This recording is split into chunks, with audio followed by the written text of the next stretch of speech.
بسم اللہ الرحمن الرحیم۔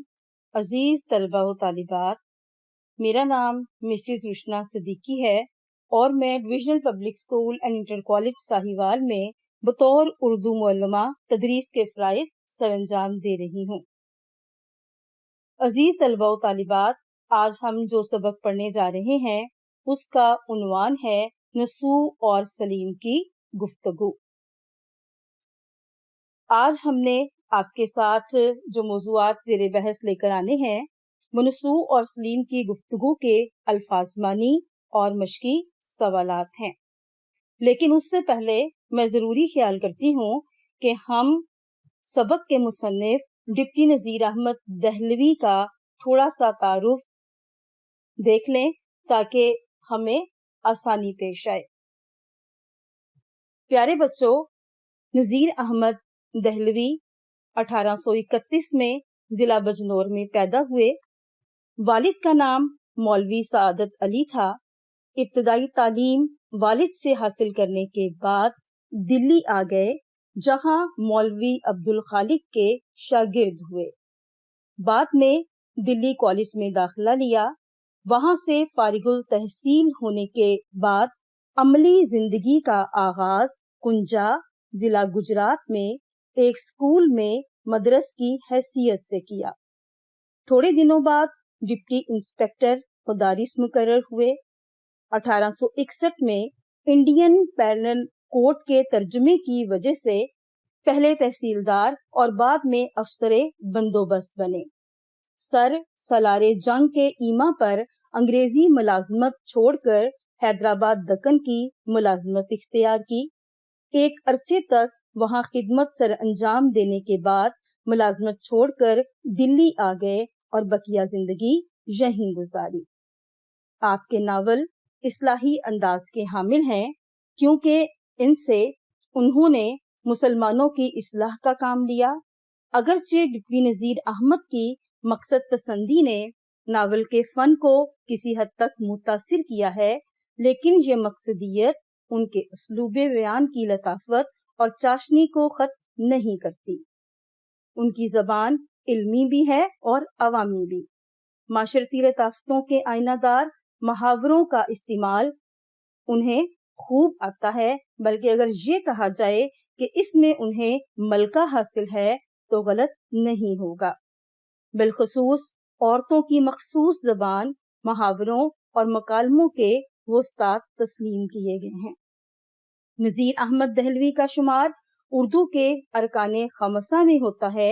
آپ اردو کے پہلے ناول نگار ہیں۔ آپ کے ناولوں میں مرات العروس، بنات الناش، توبۃ النسوء، فسانہ مبتلا اور ابن الوقت زیادہ اہم ہیں۔ عزیز طلبہ و طالبات، اب ہم چلتے ہیں مقاصد تدریس کی طرف۔ پہلا مقصد کیا ہے؟ طلبہ کو اردو ناول کی ابتدائی صورت سے متعارف کرانا۔ نمبر 2، طلبہ کو آداب معاشرت سے آگاہ کرنا۔ نمبر 3، طلبہ کو زبان کی سلاست اور محاورات کے استعمال سے روشناس کرانا۔ نمبر 4، طلبہ کو بتانا کہ ایک اچھا طالب علم کیسے بنا جا سکتا ہے۔ اب ہم آتے ہیں سبق کے تعارف کی طرف۔ دلی میں ایک سال ہیضے کی سخت وبا آئی۔ نسوء بھی دیگر افراد کی طرح ہیضے میں مبتلا ہوا اور سمجھا کہ موت قریب ہے۔ مایوسی کے عالم میں اسے عاقبت کی فکر ہوئی۔ ڈاکٹر نے اسے خواب آور دوا دی تو وہ سو گیا۔ خواب میں اس نے مرنے کے بعد عاقبت کے دل دہلا دینے والے مناظر دیکھے تو وہ ہڑبڑا کر اٹھ بیٹھا۔ خواب سے بیدار ہو کر نسوء کو اپنی اور اپنے خاندان کی بے مقصد زندگی پر افسوس ہوا۔ اس نے گزشتہ زندگی کی تلافی کا عہد کر کے اپنی بیوی فہمیدہ کو خاندان کی اصلاح کے لیے اپنا مددگار بنایا۔ اسی سلسلے میں ایک روز اپنے بیٹے سلیم کو بالا خانے پر صبح کے وقت بیدارہ کے ذریعے بلا بھیجا۔ عزیز طلبہ و طالبات، رسوع اور سلیم کی گفتگو میں ہمیں یہ بتانے کی کوشش کی گئی ہے کہ ایک اچھے طالب علم کو کیسا ہونا چاہیے۔ اس کے علاوہ ہمیں اپنے بزرگوں کا احترام کرنا چاہیے اور اپنے مذہب کے قریب رہنے کی حتی الامکان کوشش کرنی چاہیے تاکہ ہم ایک اچھے انسان بن سکیں۔ اب ہم چلتے ہیں سبق کے الفاظ معنی کی طرف۔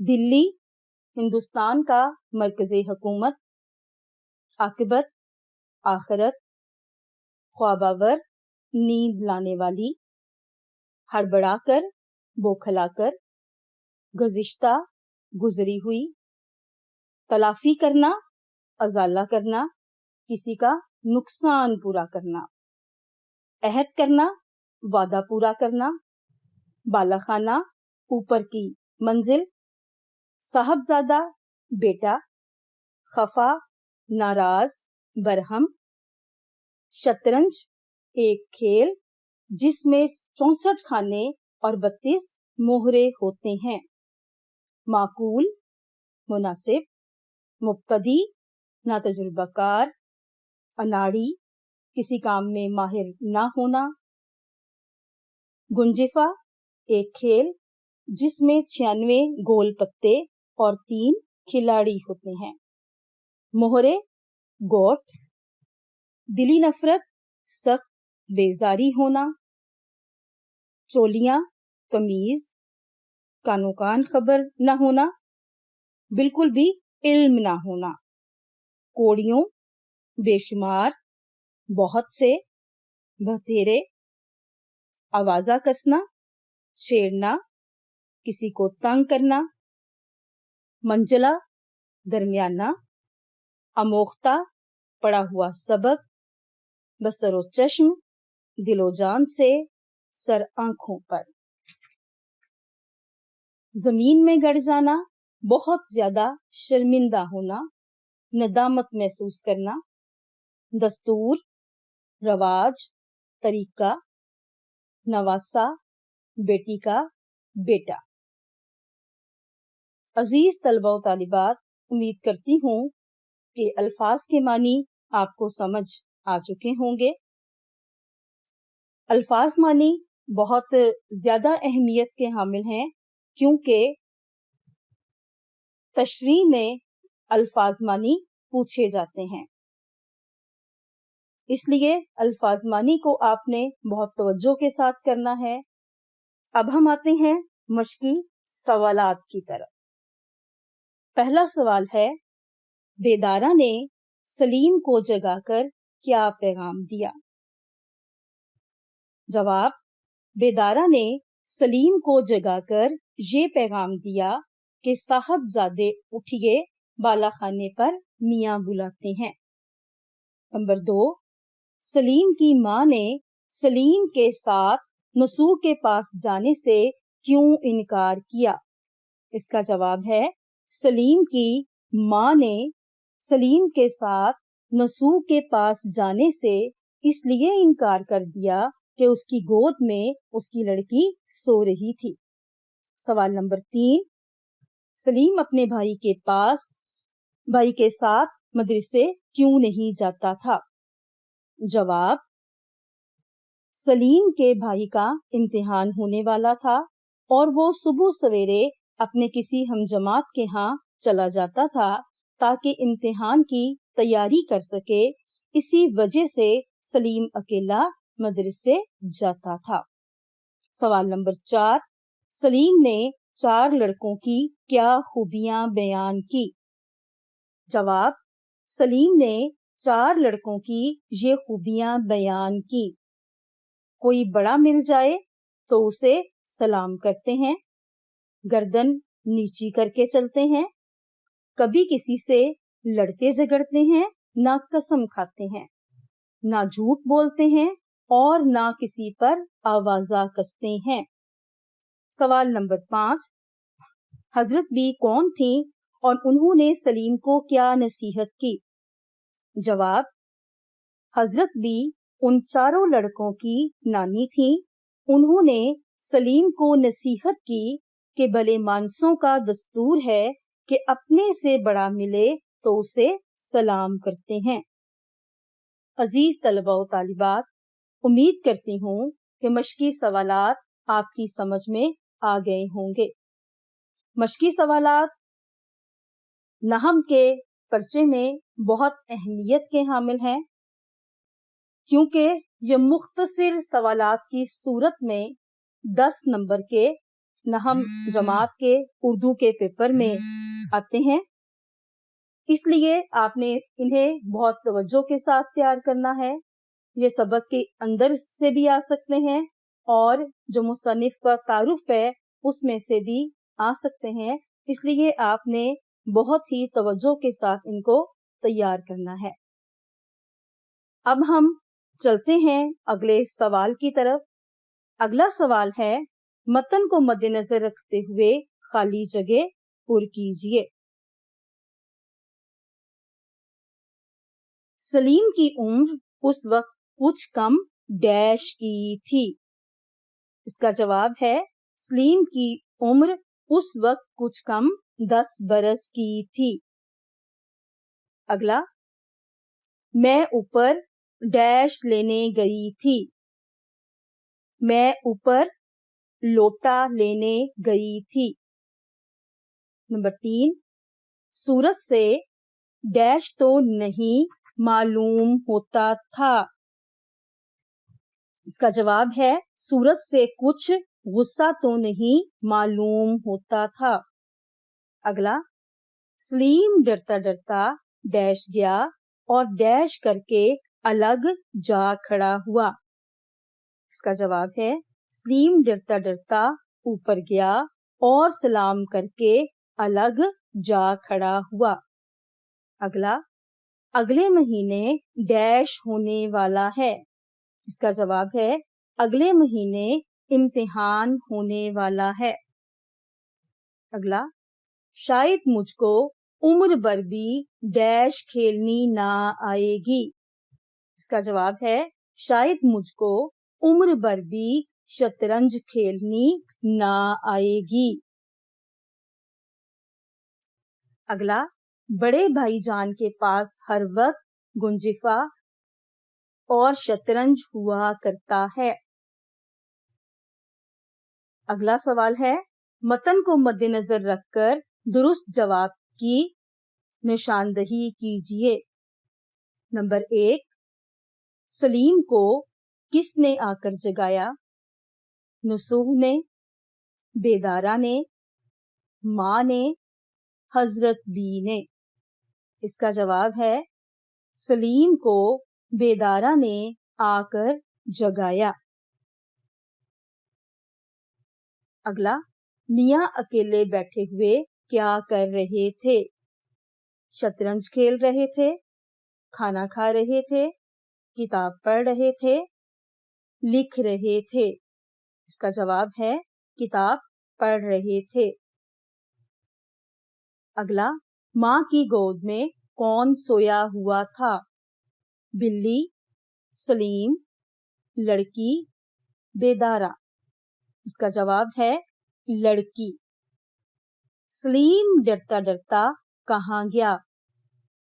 مدرسے، بازار، مسجد، اوپر۔ اس کا جواب ہے، اوپر۔ سلیم ڈرتا ڈرتا اوپر گیا۔ اگلا، اکثر کون گھبرایا کرتا ہے؟ مبتدی، چور، نالائق، جھوٹا۔ اس کا جواب ہے، مبتدی۔ اگلا، کھیل کے پیچھے کون دیوانہ بنا رہتا تھا؟ نصوح، سلیم، بیدارہ، منجلہ، لڑکا۔ اس کا جواب ہے، سلیم۔ کھیل کے پیچھے سلیم دیوانہ بنا رہتا تھا۔ عزیز طلبہ و طالبات، اب میں بہتر سمجھتی ہوں کہ آپ کے سامنے ناول کی تعریف بیان کی جائے، کیونکہ نسو اور سلیم کی گفتگو ایک ناول سے ماخوذ ہے جو ڈپٹی نذیر احمد کا ناول ہے۔ ناول وہ کہانی ہے جس کی بنیاد حقیقی زندگی پر ہوتی ہے۔ اس میں زندگی کا کوئی ایک دور اس طرح پیش کیا جاتا ہے کہ وہ دور اپنے تمام تر رنگوں کے ساتھ موجود ہوتا ہے۔ کہانی کے واقعات کے بہاؤ میں ایک فطری فن ہوتا ہے۔ اس کے کردار گوشت پوش کے انسان ہوتے ہیں جن میں خوبیاں بھی ہوتی ہیں اور خامیاں بھی۔ کرداروں کے مکالموں کی زبان ان کے مرتبے اور مزاج کے مطابق ہوتی ہے۔ امید کرتی ہوں کہ ناول کی تعریف اور سبق کے مشقی سوالات آپ کی سمجھ میں آ گئے ہوں گے۔ اب ہم اس سبق کو اس حوالے سے زیر بحث لے آتے ہیں کہ نہم جماعت کے اردو کے پرچے میں یہ کس قدر اہمیت کا حامل ہے۔ تو عزیز طلبہ و طالبات، اس سبق میں سے پیراگراف کی تشریح بھی آ جایا کرتی ہے۔ اس کے علاوہ جو مختصر سوالات ہیں ان کو بھی زیر بحث اکثر لایا جاتا ہے، اور اس سبق کا خلاصہ تو اکثر ہی آ جایا کرتا ہے۔ تو اس لیے ہم نے اس سبق کو بہت ہی توجہ کے ساتھ پڑھنا ہے، اس کی تیاری بہت اچھے طریقے سے کرنی ہے تاکہ ہم نہم جماعت کے اردو کے پرچے کو بہتر طور پہ حل کر سکیں۔ عزیز طلبہ و طالبات، ہمارا آج کا کام ختم ہوا۔ امید ہے کہ مشقی سوالات آپ کی سمجھ میں آ چکے ہوں گے۔ ملتے ہیں پھر کسی اور لیسن میں۔ اللہ کی امان میں۔ اللہ حافظ۔